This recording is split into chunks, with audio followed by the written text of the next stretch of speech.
মাথায় চুল ধরতে গেলেই নাই শেষ। বয়স হয়েছে না, 80 বছর বয়স, নাই চুল নাই।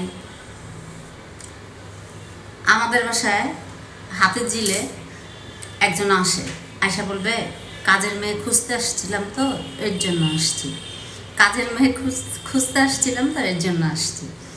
যতবার আমাকে দেখে ততবারই এই গুণ গানটা গায়, এই গানটা গায়। তা আমি কিছু বলি না, আমার দরকার নাই বলার। হ্যাঁ, ও হ্যাঁদের দেশ আবার নুসরাতের আম্মুদের দেশ এক জায়গা, এক জায়গা তাদের দেশ আর তাদের দেশ এক জায়গা। আচ্ছা, এটা বলার তো কিছু নাই।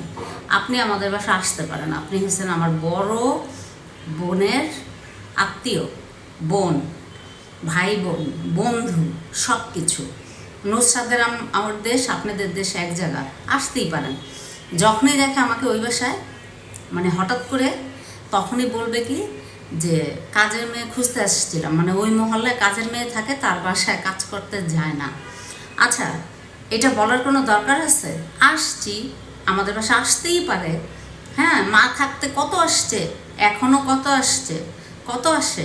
আমাকে দেখে এই অজুহাতটা, এই কথাটা বলার মানে কি? এই কথাটা বলার তো কোনো মানে নাই। হ্যাঁ, এখন কি বলবো, অ্যাকচুয়ালি বলার কিছু নাই।